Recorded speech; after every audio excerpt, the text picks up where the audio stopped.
between running a program and eating a sandwich. If a stranger hands you a sandwich, would you eat it? Hint, no. You ask some questions. What if your best friend gave you a sandwich? What if you have some follow-up questions? Did you find this lying in the street? And then if they answered them to your satisfaction, maybe you would just apply the same critical thought that millions of years of Darwinian evolution have given you as to whether food is safe to eat to your software, and everything should be fine. Of course, the analogy is completely inapt, and not just for Darwinian reasons. It's because the kind of code you encounter and download and run is constant on the net. It's as if you were constantly eating. It's like the air you breathe, code on the net. It's much harder, as you're breathing the air, to ask your friend, by the way, where did you find this air that you offered me? So the whole concept of security as perimeter defense, I think, has been tested. The idea that somehow you can make decisions to keep your machine clean, it's just not holding up. This is an email sent to Harvard Law School faculty and staff saying that lately there's been an insurgence of fraudulent emails at the law school, and you need to be careful, because if you open or click on the wrong email, that's it. Your computer could be completely compromised. They offer you an incredibly exhaustive laundry list of how to protect yourself. This is my favorite one. Be weary of emails that have misspellings, grammar, or odd characters. They are a red flag for fraud. I wrote back and I was like, I think I got one. That was it. My relationship with IT has been poor. Or you see windows like this as you're surfing the net, right? And this is trying to help you. A security alert.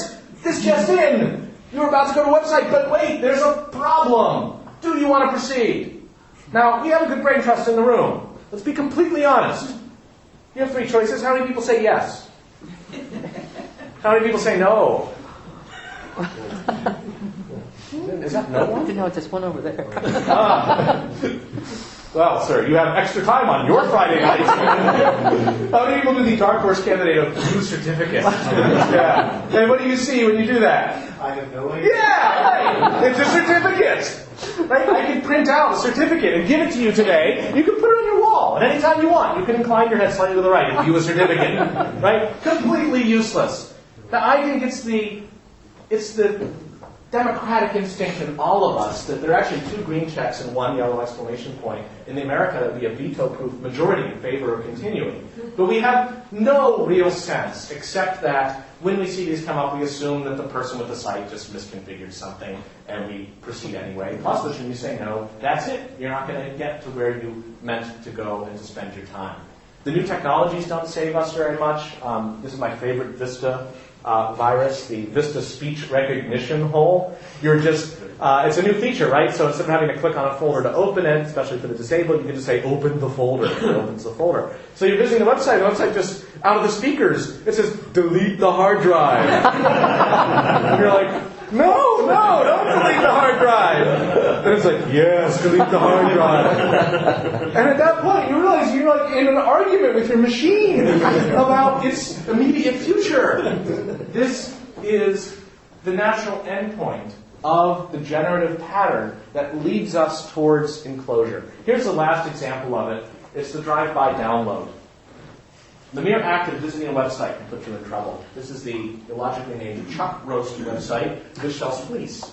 So you go to chuckroast.com. It's a reputable website. I know Chuck Roast now. He's a nice guy. He sells fleece, but his website got hacked. So it turns out that exactly one line of code was added to Chuck Roast's site. The functionality was otherwise completely undisturbed. Here's the code. Open up an iframe of width 0 and height 0, say a diminishingly small window on the machine, and load the contents of this page into it. That's where the bad stuff is. And boom, if you've got the wrong browser, the mere act of visiting Chuck Roast's site is enough to have infected you to turn over control of your machine to some random outsider, for what purposes we don't know, and you won't even know that Chuck Roast did it. And if you try to tell Chuck Roast, he's like, what are you talking about, right? He'll assume you're crazy if you're trying to tell him that his site has somehow been compromised when he's still continuing to successfully sell fleece. The problem that I'm talking about, that I think is highly generalizable, this is not just some in-the-weeds techie problem, it's a fundamental one. It's exemplified by this, the Cap'n Crunch Bosun's Whistle. A prize in a box of General Mills Cap'n Crunch cereal in the early 1970s in America. After you sugared up your kid, why not have her run around the house and blow a whistle for a while? It's the perfect prize. It turns out that if you cover one hole with this whistle and blow, it generates a tone at 2,600 hertz, which is exactly the tone used by AT&T, the monopoly telephone provider in the United States, to indicate an idle line. Pick up the phone, dial a toll-free number, blow the whistle, free long-distance telephone calling. AT&T and General Mills have a VisiCalc moment, right? Boxes of Cap'n Crunch are flying off the shelves. They didn't realize there's a new third-party application for the cereal. It turns out to be generative. Who knew?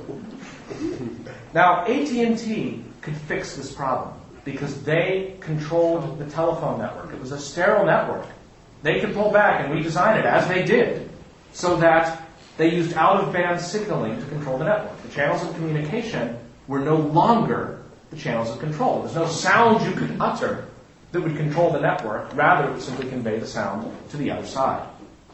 The Internet is still at exactly this stage. The same pathways that carry our emails, our instant messages, our file transfers, our web pages, our peer-to-peer traffic, our Skype, are also the pathways that carry .exe to us. And we wouldn't want it any other way, because it's that capacity to be able to run code on the fly that gives us so much functionality and surprise as we're using the network. There's no easy way to know the difference between executable code and data on the network.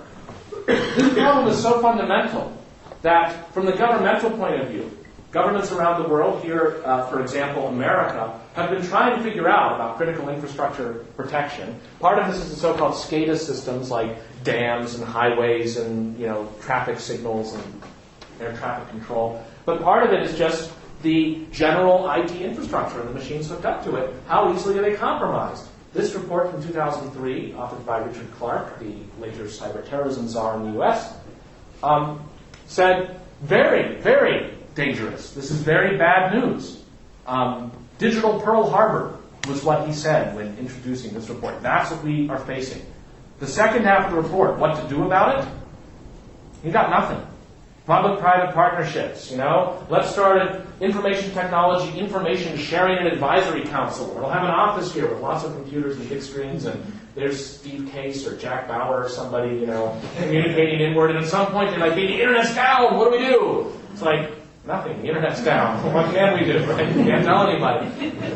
But this is not a story of government incompetence. This is a story of government saying there is no obvious point of entry because the network is so damn generative and distributed.